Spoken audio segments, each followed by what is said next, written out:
I remember when I first rocked up and I was in the same changing room as like Kieran Reid, Sam Wallock, of course, Owen Franks, all these players, and I was nearly trying to ask, like, should I ask them for an autograph kind of thing? Because I've never seen them before. But then I realised I was playing in the same team, so it's probably not. I probably shouldn't do that.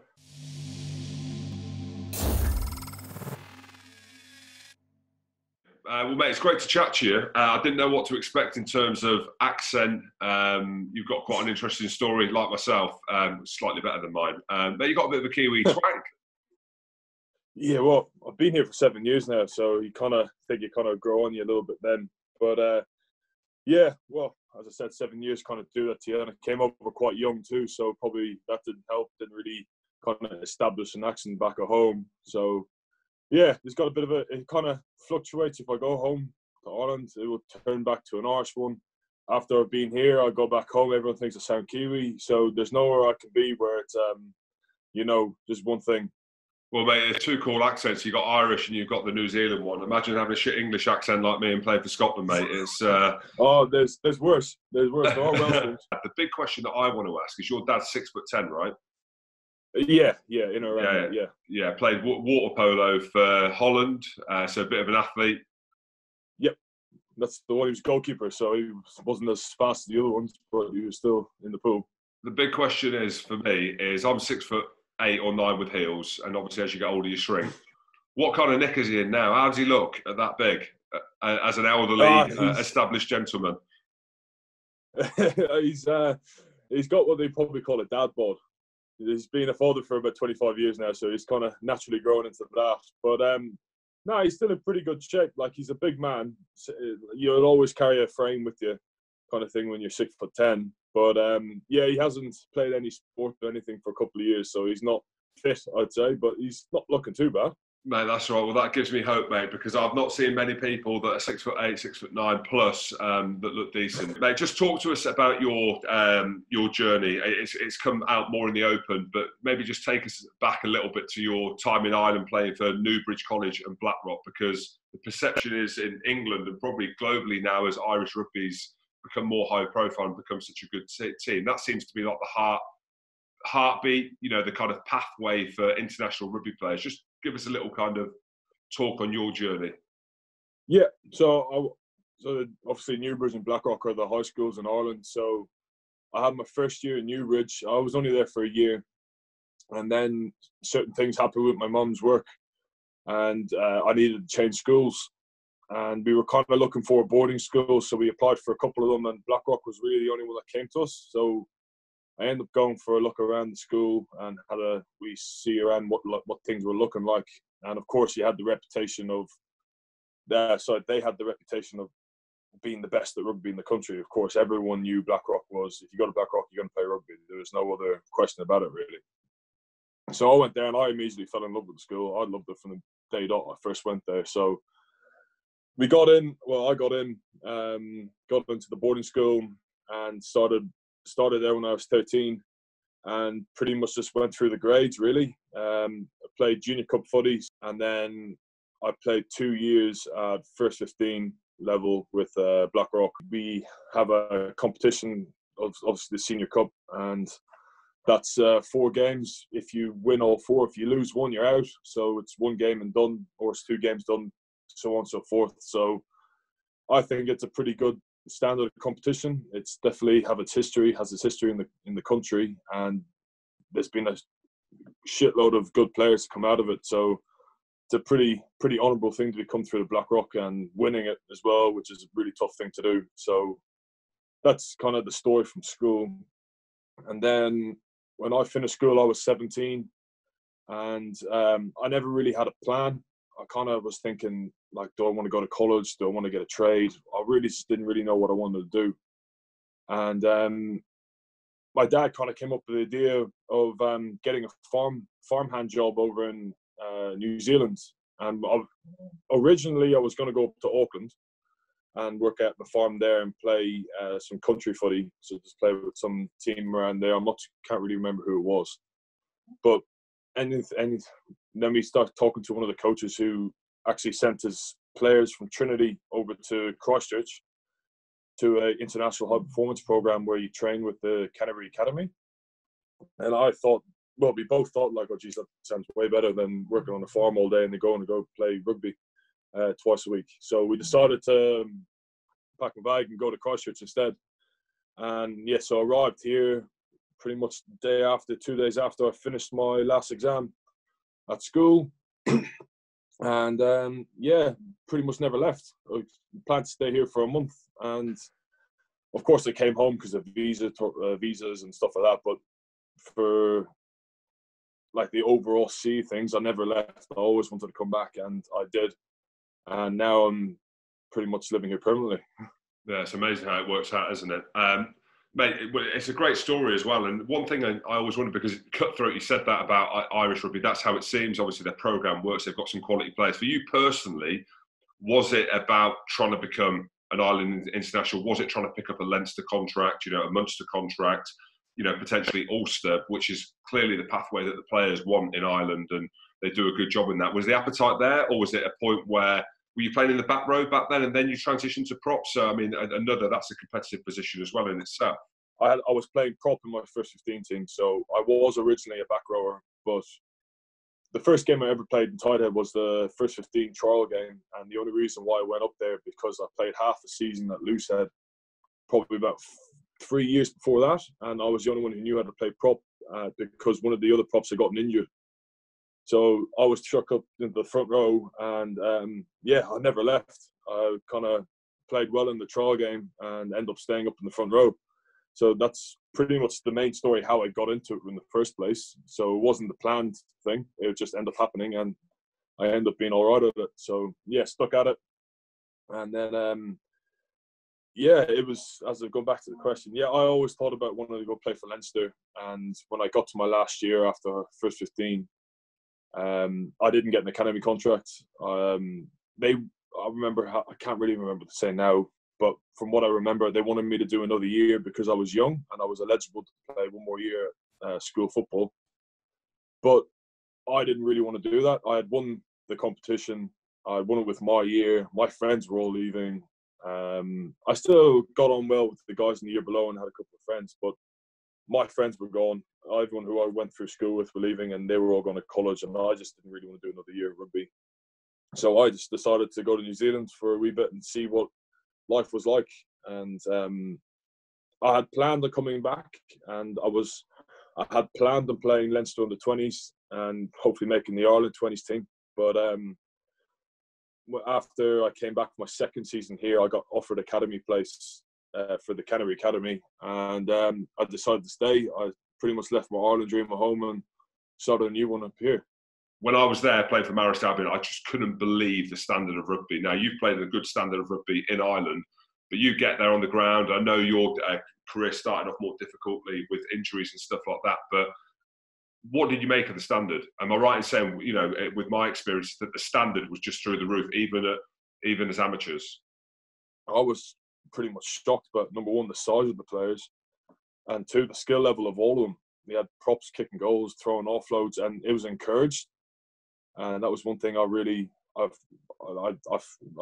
wasn't used to, was that the coaches want you to try it. And if you failed, don't worry about it. You tried it and you gave it your best. If you threw like a 90% chance of failing pass, they'd probably get on your back about it. But it was a 50-50, especially in the lower levels. They were all for it. Give it a go, because you're going to get better if you don't try it.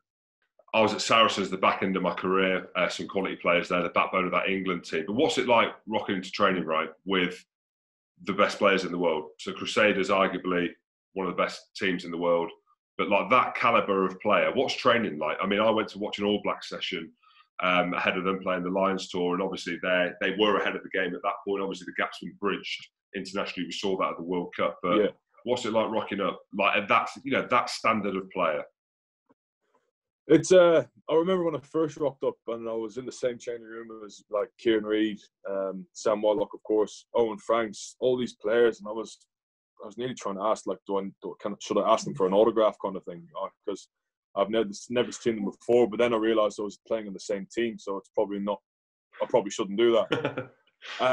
But I see them more as friends now than I do as All Blacks. if that makes sense. Like, I wouldn't look at them, put them on a pedestal or anything like that. Everyone's equal in the team, and I think that's probably one thing I think throughout New Zealand that they're very good at. That everyone's down to earth, and everyone just accepts everyone for coming in. And if you're there, you deserve to be there. Naturally, because there's an Irish player playing in New Zealand, there's been a bit of stuff in the media and a bit of stuff to talk about revolving and surrounding yourself around eligibility to play for Ireland. Naturally, an Irish player playing in New Zealand is going to be a thing, but an Irish player playing for the Crusaders and being a part of the front row is a proper thing, right? So there's been a bit of talk. I've read some of the stuff, but for the millions of people that might watch this interview, just talk. You know, the game's very different now. It's professional. You know, it's not like it was before. Where do your allegiances lie? So with Ireland or the All Blacks? At the moment, it will be with the All Blacks. I've just signed on 2 years here with the Crusaders, and I'm really gunning on. Just first of all, I want to cement the number 3 jersey at Crusaders, so that's my main goal at the moment. Obviously, with Mikey here, it's fantastic competition. It only makes us both better players, I find. I find definitely makes myself a better player, and I hope that me pushing behind him makes him a better player too. So at the moment, my sole focus is to play Crusaders and make the number 3 jersey mine. For the future, I would definitely love to see myself playing in a black jersey. I think it'd be something real cool. Obviously, being Ireland, I was born in England, so having that, growing up in the Northern Hemisphere and coming down, because obviously you hear of everyone coming up from the Southern Hemisphere into England, Ireland. I think everyone in the Northern Hemisphere has had a couple of players play up there now, where they come up and then they play for those countries, like the Bundyakis, the Fluties, all those players. And you never hear it really the other way around. And I think it's a pretty cool thing to be able to have the chance of doing, let alone doing it is a whole nother story. Obviously, I feel like I need to get a lot better. I need to really focus on my game a lot more. But yeah, at the moment, to answer your question, I would probably see myself as would like to see myself as an All Black ahead of Ireland at the moment.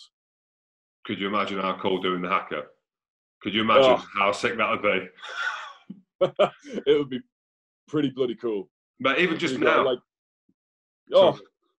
I wouldn't be able to do it. I wouldn't be able to do a haka, that's for sure. Mate, I'd be practicing it. Even if there was a 1% chance of me playing for the All Blacks at any point, I'd be practicing the haka, because when they do it, they look cool as shit when they're doing it. So. Absolutely. And I think the funny thing about it is that, like, you grow up wanting to face the haka, and I grew up the exact same way. Everyone in the Northern Hemisphere thinks it when they're growing up playing rugby, but like facing the haka is something that you always dream of. And just to be able in the position where I have a chance, whether it be a big chance or a small chance, doesn't matter. I feel like I have a small chance in order to actually do the haka. I think that's something special, and it's something that I want to drive for. And I think if you are a player and you're not trying to play for the best team in the game, or make you the best player in the game, I think you're doing the wrong thing. And that's what I see myself. I want to do, and that's pretty much what it is. Yeah, mate, absolutely. Dream big. So off the back of some of the news that came out of you talking about it and making some headlines back in Ireland, has anyone from the Ireland Rugby Football Union been in touch? There was 1 or 2 clubs who were interested in me when I was renegotiating my contract. Whether or not that speeded up the Crusaders to kind of sign me again, I'm not too sure. But probably shouldn't say the teams who they are either. But what's it called? There was interest, not so much anymore since I put pen and paper on here. But there was a little bit of talk, but nothing from the RFU. It was all from provinces, and actually just talking to the coaches there. And then you have, of course, they say you have the opportunity to come in and push yourself into the team, which I completely understand. But there was nothing from the RFU themselves, no.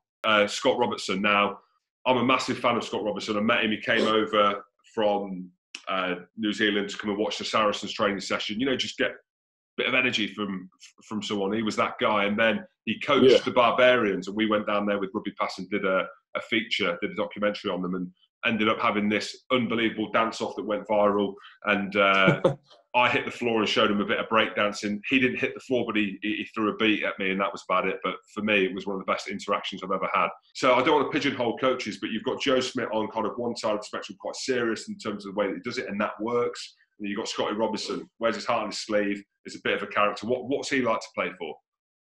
Oh, mate, he's an awesome coach, eh? I think he's one of, if not the best coach I've ever had. He's got such a fine attention to detail for everything we do, on the pitch, off the pitch. And the best way to say it is that what you see is what you get. That's for him every day. You come in, he loves to be around the guys, loves to be there, just loves rugby. And the best thing about it, like, yes, we learn a lot off him, but you can tell that he learns a lot off us as well.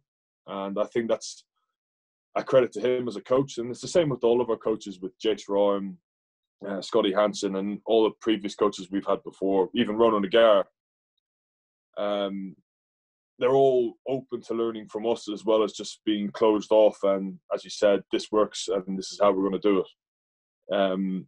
We have us as players, not myself necessarily, but the higher up players, the more leading players around the team, have a good say into the game and what we can do and what we should do. And he's very open to that, and I think that's a credit to him as a coach. And as you said, when you're winning, you see the breakdancing, you see all these colourful characters and stuff like that, and that honestly what he's like. He's a nut job, but he's an absolute great guy. Man, I love that. I absolutely love that. And that's how it comes across as well. And you know that brings the best out of you as a player as well. You mentioned Ronan O'Gara there. I was going to ask about that on a kind of a bit of a side note. And you also talked about it, and it's quite clear to see that not many people go from Northern Hemisphere to Southern Hemisphere and are successful. So you're trying to make that now. Ronan O'Gara obviously was successful as well. Did you have many discussions with him? Have you? Are you in contact with him at all? Because he'd be quite an interesting guy to lean on, hey? Irish legend, but also has done really well and clearly enjoyed his time down in Canterbury. Oh, absolutely. We had a few conversations together. Nothing about where I wanted to be or where I wanted to go into the future. We pretty much had the thing where there's two Irish guys in the Crusaders thing or in Christchurch, and kind of thing that we just, we caught up every now and again. Probably once a month we'd have a coffee, have a chat, see how things are going, see how the family is, see how my girlfriend is, all this kind of stuff. And he was just genuinely interested in me and my life and how my rugby's going and where I wanted to go. And he helped me a lot. Like there was a period of last year towards the end of the season where my form wasn't great. I wasn't being picked, and it was completely understandable. I wasn't playing as well as I should be. And he gave me a bit of tough love and really kicked me into gear. And we send a text to each other every now and again. Like you said, congratulations for signing a contract a couple of months ago. But we wouldn't be, calling each other and seeing how we are. But I'd like to think from now on, every time we see each other, we'd like to have a beer and to see how things are going, kind of thing. But I think it was the Irish connection. Yeah, absolutely. Well, on that note, Matt, I appreciate you talking to me. I know it can be, we're talking about something that's so great, but there's a lot of work to obviously get to that point, and you're putting the work in now. So I appreciate you talking to me about that and going over a bit of old ground that you already have done in a few articles. And good luck at the weekend. And mate, it's brilliant. Season's back up and running. I look forward to seeing you 25-minute trot from the bench. Hopefully you get on for that long. Yeah, no. Cheers, Oliver. Thanks very much for talking to me, mate. Perfect. Thank you very much. Honoured to be here. Cheers, buddy.